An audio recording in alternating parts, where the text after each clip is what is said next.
Alright boys, back working on the H22 power cord. Today we're popping in of this Ingals torque dampener. Here it. There you go. I just did a review video of this thing, what's inside of it. We're going to be installing it today.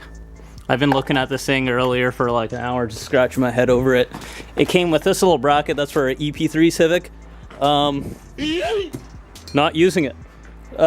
So what we're going to do is we're going to rig this guy up here somewhere in this bay, and I kind of got an idea. I'll show you how I'm going to go around doing that. But damn, look at this engine. The reason I'm doing this actually is because I took off the torque mount that went here. Luckily I still have it. That's the torque mount right here. So with this G-like header in the way, it's totally blocking the way where the original torque dampener will be. So this engine, I've been driving like this for a couple of months, so it's fine, but I want to put another brace in here just to cushion out the flex of it, and also cut down on stuff like torque steer and wheel hop. And I really like a poly style mount or even a torque dampener like that. Really helps these things get off the line a little bit without spinning and hopping. Alright, so I've been screwing around where I want to place this thing. I've been screwing around down here. It looks kind of stupid. The EP3 mount would have mounted it up here, which I think still looks pretty stupid. So I got this area down here, which I think looks alright. Just down here, nice and clean. Looks pretty clean, I think, over here, so we'll shoot for that. Brackets, we'll weld something up here. I'll probably fire up the welder, extend that stud, change the pitch to a smaller diameter, if it's like M14 to M12 or whatever. And I got some bracketry over here. I gotta probably enlarge one of those holes. I might run a spacer and then here, but we'll get to it when we get to it. So with that being said, let's cue the music, let's get her up in the air and take this wheel off and then see what we're working with.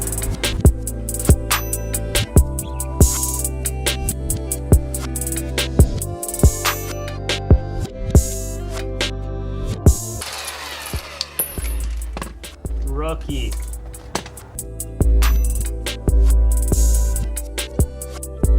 Alright, so we're deep into the abyss right here. There's a point of no return. One of these holes, I think that top one, I should double check, but I gotta enlarge that, so time to break out the drill and the band. Okay, so if you guys can see, not really from this top hole, take my word for it. Let me pop this guy in here. Hope you guys caught that. There it is. So yeah, now it's all drilled out. I'm gonna hit that bitch with some clear coat.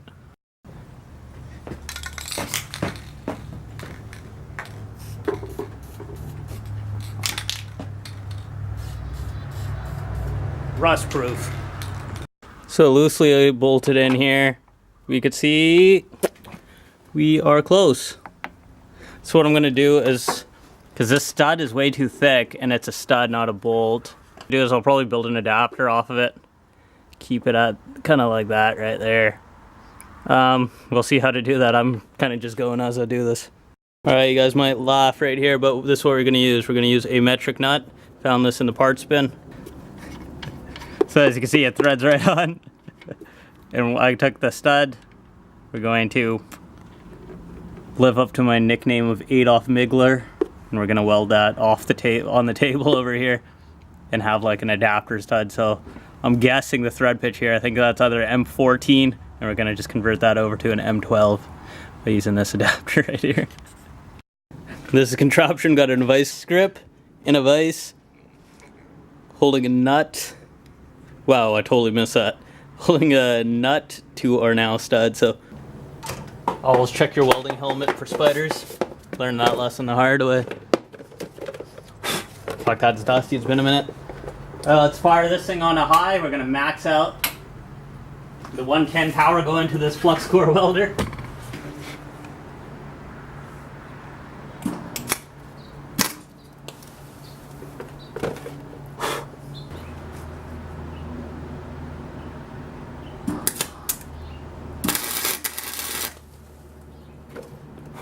Something's gonna catch on fire, man. I can feel it.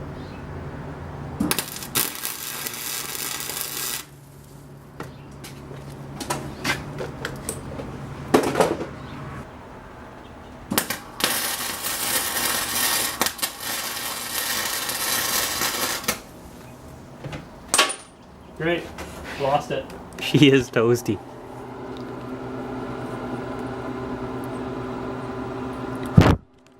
I didn't want to roll a bead around it. I was getting too smoky, so. Funny how it had a nylon lock washer on it. And that stuff just goes up in flames, I guess. So I'm not going to bother grinding it either. It's going to come out all right. I'm happy with what that is, right? So.